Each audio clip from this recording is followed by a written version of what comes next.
관리 지역에 위치하고 있는 토지를 매입하실 분들 같은 경우에는 이 내용을 반드시 확인해야 됩니다. 우리가 농사만 지을 수 있는 땅이라고 하면 그 땅을 살 이유가 없겠죠. 왜냐면 농사도 지을 수 있고 집도 지을 수 있고 뭐 조그만 커피숍도 지을 수 있고 아니면 내가 뭐 회사 운영하는 사업도 지을 수 있고 어떤 행위를 할 수 있어야지만 토지에 대한 효용 가치가 높은데 농사만 지어야 된다. 이러한 어떤 제한적인 부분들이 있다면 안 되는데, 이러한 어떠한 행위를 할 수 있는지, 그리고 어떤 행위를 할 수 없는지에 대한 기준을 나타내는 게 바로 개발행위 허가 기준이 되겠습니다. 제주도에서 가장 중요한 조례가 되겠고요. 이 조례 내용이 도시계획 조례의 24조가 되겠습니다. 그래서 이 내용은 부동산을 갖고 토지를 갖고 계신 분들 같은 경우에 개발행위 허가 기준을 정말 끝까지 보셔야 됩니다. 하루방 플랫폼 오픈 기념으로 공간정보 활용을 통해 토지 분석 이벤트를 진행합니다. 토지 지번과 분석 내용이 유튜브 채널을 통해 공개되는 것을 동의하시는 분들에 한해 지역마다 토지를 선정하여 하루방 플랫폼 공간정보를 통해 누구나 쉽고 편하게 분석하는 방법을 안내드리도록 하겠습니다. 접수 방법은 제주알마켓 카카오톡 채널 채팅으로 접수해주세요. 성명 거주지역 부동산 소재지 궁금한 내용을 남겨주시면 됩니다. 접수 기간은 22년 5월 말까지입니다. 제주 부동산에 대한 정보를 한 곳에서 만나볼 수 있는 하루방 플랫폼. 오늘은 어떻게 사용하는지 공간 정보, 그 두 번째 도시계획 및 국토계획에 대한 내용들 설명드려 보도록 하겠습니다. 오늘 제가 설명드리는 내용은 부동산 입문자를 기초로 해서 설명을 드릴 예정이 되겠습니다. 물론 하루방 플랫폼을 보시는 분들은 공인중개사 분이나 부동산의 전문가분들도 굉장히 많으시지만 대부분이 부동산 입문자들이 더 많다라는 부분들을 배려를 해서 입문자용으로 조금 더 쉽게 설명드리는 시간 갖도록 하겠습니다. 제주도의 이 공간 정보에서 오늘 말씀드리는 도시계획과 국토계획에 대한 부분들 같은 경우에는 제주도 부동산의 내 땅에, 내 부동산에 어떻게 활용을 하면 되는지, 이것들이 의미하는 것들은 무엇인지, 이런 부분들을 하나씩 설명드려 보도록 하겠습니다. 공간정보의 7가지 대주제에서 지난번에는 행정정보가 마무리됐고요. 도시국토계획에 대해서 교통시설과 도로시설에 대한 설명을 드렸습니다. 이 국토계획과 도시계획 중에 지금 나머지 주제도가 지금 현재 38개가 있는데요. 이 38개 중에 총 3가지 영역으로 나눠볼 수가 있습니다. 오늘은 그 3가지 영역 중에 용도 지역에 대한 부분들을 설명을 드릴 텐데요. 용도 지역이라고 하는 것들은 사실은 부동산을 갖고 있는 모든 사람들이 내 토지는 어떤 용도 구역이든 지정이 되어 있다라는 사실을 오늘 설명드립니다. 모든 토지에는 용도 지역으로 구분이 되어 있습니다. 이 용도 지역으로 구분을 하는 이유는 무엇이며 내 땅의 용도 지역은 무엇이고 그럼 과연 어떻게 되는지 지금부터 차근차근 설명드려 보겠습니다. 용도 지역에 대한 부분들은 총 4가지 주제도를 같이 엮어서 말씀드릴 텐데요. 첫 번째는 도시 지역이 되겠습니다. 제주도 전역은 용도 지역으로 다 한정이 되어 있다라고 말씀을 드렸는데요. 첫 번째 용도 지역이 바로 도시 지역이 되겠습니다. 인구 밀도가 높고 인프라 시설이 많은 곳을 바로 도시 지역이라고 하고 있습니다. 그림 제주도 지도를 이렇게 보시게 되면 이렇게 표시가 된 지역들이 도시 지역으로 표시된 지역들이 제주도의 바닷가를 기점으로 해서 도시가 형성이 됐다라고 하는 것을 볼 수가 있습니다. 도시지역이 가장 두껍게 형성되어 있는 곳은 지금 현재 제주의 공항이 위치하고 있는 제주시 동지역이 되어 있고요. 그 반대편으로는 서귀포시 동지역이 도시지역으로서 바닷가에서부터 그 위쪽인 중산간 지역까지 좀 넓게 분포가 되어 있는 걸 볼 수가 있고, 도시지역 이외인 읍지역 같은 경우에 바닷가를 기점으로 해서 도시들이 형성이 된 것을 볼 수 있습니다. 근데 바닷가인데도 아직까지 도시지역으로 형성이 되지 않는 지역 같은 경우에는 향후 도시지역으로 용도가 업그레이드 될 가능성이 상당히 높다라고 보시면 되겠습니다. 두 번째로 관리 지역이라고 나옵니다. 이 용도 지역 중에 관리 지역이 우리가 토지를 투자하시는 분들은 바로 이 관리 지역에 대부분 투자를 하게 되는데요. 관리 지역 중에서도 우리가 계획 관리에 투자를 하라라는 얘기를 많이 들어보셨을 텐데, 이 계획 관리가 바로 도시 지역으로 편입되기 바로 직전의 용도 지역이라고 보시면 되겠습니다. 그래서 관리 지역은 언젠가 도시 지역으로 편입될 수 있는 가장 높은 관리 지역 중에서는 가장 등급이 높은 그러한 지역이다라고 보시면 되겠습니다. 위치를 보시게 되면 한라산 바로 밑에 쪽이 바로 다 관리 지역으로 되어 있는데요. 이 관리 지역들은 뭐 보전 관리도 있고 뭐 생산 관리도 있고 계획 관리도 있고 종류가 여러 가지가 있지만, 어쨌든 한라산 기점의 바로 밑에 지역, 그리고 도심지의 인근 지역은 관리 지역으로 포함이 되어 있다라고 보시면 되겠습니다. 그리고 제주도의 또 다른 용도 지역은 자연환경 보전 지역이 되겠습니다. 세계 자연문화유산인 한라산을 기준으로 해가지고 다 자연환경 보전 지역이 되겠습니다. 구독자 여러분들 중에 내가 갖고 있는 토지가 자연환경 보전 지역이신 분들 계신가요?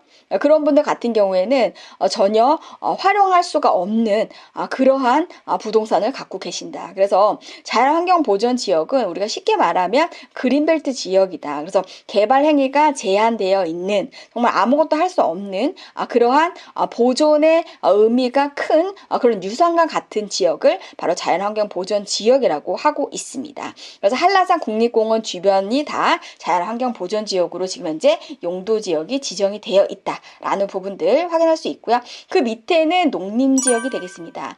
한라산 국립공원 바로 밑에 쪽은 거의 다 농림지역으로 되어 있고요. 관리지역보다는 바로 위쪽 단계인 것이 바로 농림지역인 거기 때문에 자연환경 보전 지역과 농림지역 같은 경우에는 우리가 행위 제한이 많이 되기 때문에 아무것도 할 수가 없는 그런 지역이다. 근데 농림지역으로 구분이 됐을 적에는 굉장히 높은 고지대에서 농사를 지을 수 있는 그런 농업을 생산으로 할 수 있는 그러한 지대를 농림지대로 보고 있기 때문에 우리가 어떤 건축이라든지 어떤 행위는 거의 불가능하다. 그래서 일반적으로 부동산에 대한 어떤 거래라든지 소유라든지 뭐 이런 유지에 대한 부분들을 우리가 일반적인 분들이 가장 많이 접할 수 있는 것은 바로 도시 지역과 이제 관리 지역에 있는 토지들을 우리가 거래하고 또 우리가 관심을 가져야 되는 그런 부분들이 바로 도시 지역과 관리 지역이다라는 부분들이 되겠습니다.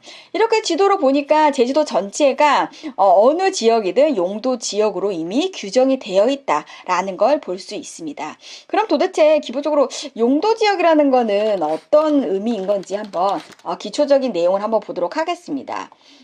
부동산 자료에 가시게 되면 용도 지역에 대한 내용이 나와 있습니다.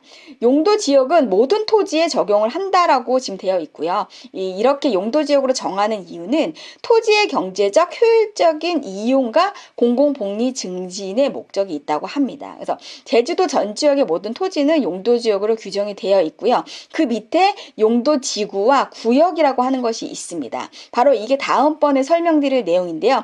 용도 지역으로 모든 토지가 규정되어 있지만 용도 지구와 구역이라는 세부 항목으로 또 지칭이 되어 있다 보니까 여기에 또 다른 규제라든지 제한들이 있습니다. 근데 결론적으로 용도 지역과 구역과 지구를 정하는 핵심적인 이유는 바로 이 네 가지 사항 때문인데요. 첫 번째는 건축물의 용도가 되겠습니다. 이 토지 위에 어떤 건축물을 지을 수 있는지를 규정하기 위해서 이걸 세분화하고 있고요. 두 번째로는 건폐율과 용적률, 그 다음에 건축물의 높이가 되겠습니다. 용도 지역과 지구와 구역을 알아야 되는 이유는 이 총 네 가지가 중요한 내용인 거기 때문에 이 네 가지 내용을 우리가 알기 위해서 이 용도 지역과 지구와 구역을 구별하는 것이다 라는 부분들 말씀드리겠고요. 용도 지역에서는 그럼 이 네 가지 부분들을 우리가 활용을 하기 위해서는 우리가 내가 갖고 있는 토지에 대한 부분들이 용도 지역이 뭔지, 그럼 그 용도 지역 위에 어떤 건축물을 지을 수 있는지, 그리고 얼마만큼 넓고 높게 지을 지을 수 있는지가 이제 궁금하실 텐데, 이 부동산 정보 자료에 가시게 되면 여기 또 나와 있습니다. 그럼 용도 지역에 맞춰서 이게 건폐율과 용적률도 같이 나와 있습니다. 한번 보시겠습니다. 클릭을 해보면 제주도의 건폐율과 용적률에 대한 부분들이 이렇게 나오게 됩니다. 건폐율은 이렇게 용도 지역별로 이렇게 쫙 나오게 됩니다. 건폐율과 용적률 같은 경우에는 시도 조례에 맞춰서 지역마다 다 틀립니다. 그래서 제주도 같은 경우에는 제주도의 조례에 나와 있는 내용을 이렇게 말씀드린 내용이고요. 건폐율과 용적률이 이렇게 다 나와 있습니다. 그래서 용도 지역별로 건폐율, 용적률을 확인해 보시면 되겠고요.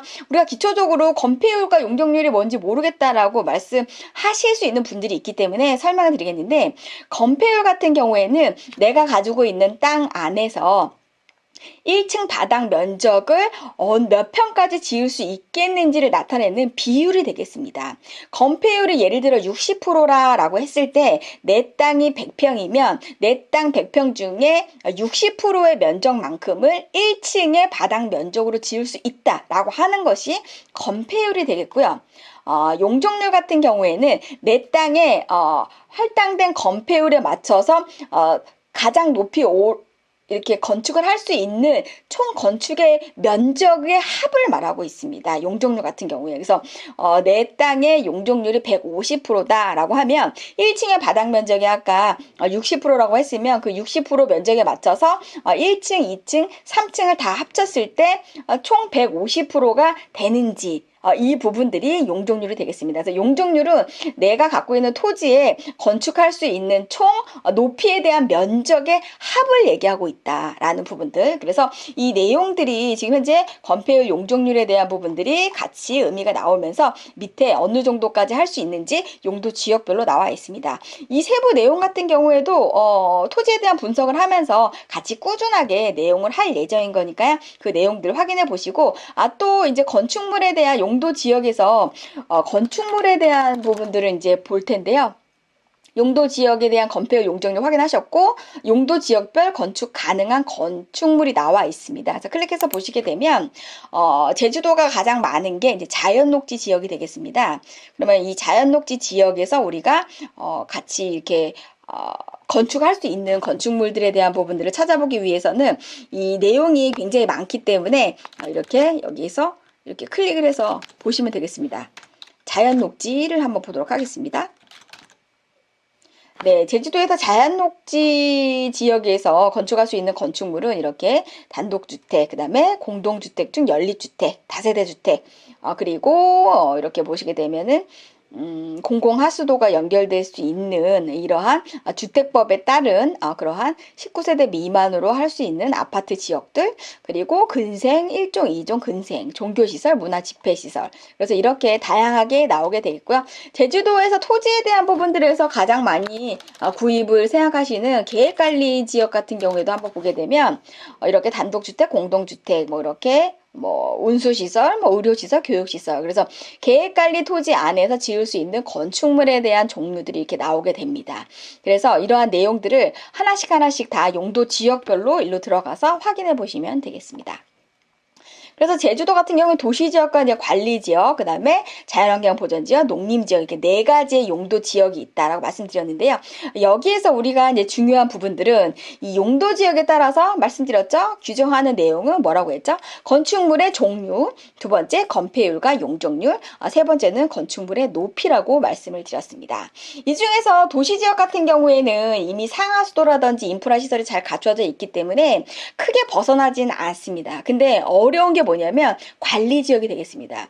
관리지역 같은 경우에는 제주도가 수도라든지 오수관 이런 것들이 인프라 시설이 없는 지역이 워낙에 많기 때문에 건축에 대한 제한이 상당히 많다. 그래서 우리가 관리지역에 위치하고 있는 토지에 대한 부분들을 분석하기 위해서는 무엇을 알아야 되냐면 정보자료에서 행위제한이라는 건축의 개발행위 허가 기준을 알아야 됩니다. 개발행위 허가 기준. 이건 도시계획 조례의 제24조에 나와 있는 내용인데요. 엄청나게 중요한 내용이 되겠습니다. 그래서 계획관리, 특히나 관리 지역에 위치하고 있는 토지를 매입하실 분들 같은 경우에는 이 내용을 반드시 확인해야 됩니다. 우리가 농사만 지을 수 있는 땅이라고 하면 그 땅을 살 이유가 없겠죠. 왜냐면 농사도 지을 수 있고 집도 지을 수 있고 뭐 조그만 커피숍도 지을 수 있고 아니면 내가 뭐 회사 운영하는 사업도 지을 수 있고 어떤 행위를 할 수 있어야지만 토지에 대한 효용 가치가 높은데 농사만 지어야 된다. 이러한 어떤 제한적인 부분들이 있다면 안 되는데 이러한 어떠한 행위를 할 수 있는지 그리고 어떤 행위를 할 수 없는지에 대한 기준을 나타내는 게 바로 개발행위 허가 기준이 되겠습니다. 제주도에서 가장 중요한 조례가 되겠고요. 이 조례 내용이 도시계획 조례의 24조가 되겠습니다. 그래서 이 내용은 부동산을 갖고 토지를 갖고 계신 분들 같은 경우에 개발행위 허가 기준을 정말 끝까지 보셔야 됩니다. PDF 파일이 총 14장인데요. 여기 나와 있는 기본적인 내용만 알더라도 우리가 절대 실패가 없습니다. 이 내용만 알면 정말 부동산의 전문가를 뛰어넘는 그런 수준이다. 근데 내용이 어렵지는 않습니다. 그렇기 때문에 우리가 개발행위 허가 기준이라고 하는 이 내용들이 이 부동산 자료에 가시게 되면 개발행위 허가 기준이라고 치시게 되면 내용이 이렇게 나옵니다. 그래서 이 내용들을 꼼꼼하게 확인해 보시면 되겠고요. 오늘은 이 공간정보에서 용도 지역에 대한 부분들 오늘 설명을 드렸습니다.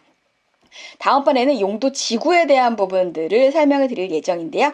이렇게 용도 지역과 그 다음에 지구와 구역을 정하는 이유, 아까 뭐라고 말씀드렸죠? 첫 번째, 건축할 수 있는 건축물에 대한 종류를 규정하기 위해서, 그리고 건폐율과 용적률과 건물의 높이를 규정하기 위해서 용도 지역, 지구, 구역을 정한다. 그래서 다음번에는 나머지 지역, 지구에 대한 부분들 같이 설명드려 보도록 하겠습니다. 하루방 접속 방법은 영상 하단의 더보기 또는 댓글의 URL을 클릭하면 사이트로 이동됩니다. 2022년 6월 이전에는 PC 버전만 사용이 가능하며 6월부터는 모바일 버전을 사용 가능합니다. 사이트 로그인 방법은 문자 인증으로 가입하여 사용합니다. 핸드폰 번호가 아이디가 되며 인증번호가 비밀번호입니다. 외국 거주자는 본인 핸드폰 인증을 통해 가입할 수 있도록 준비 중입니다. 매물은 개인 또는 공인중개사가 유료로 올릴 수 있습니다. 하루방에 가입을 하면 정보 제한이 없는 프로 버전을 1개월 자동으로 사용이 되며 1개월이 지나면 일반 버전으로 변경됩니다. 하루방 사용 설명에 대해 궁금하신 분들은 하루방 내에 메시지를 남겨주시면 도움드리겠습니다. 제주알마켓 유료 상담하는 방법에 대해서 안내드립니다. 카카오톡 상단에 있는 친구 검색 버튼을 눌러서 제주알마켓을 검색해주세요. 제주알마켓 채널을 클릭하셔서 채널로 들어오세요. 채널 추가 버튼을 누르고 채팅하기를 선택하시면 됩니다. 채팅창에 상담하고 싶은 내용을 남겨주시면 확인 후 연락드립니다. 감사합니다. 끝.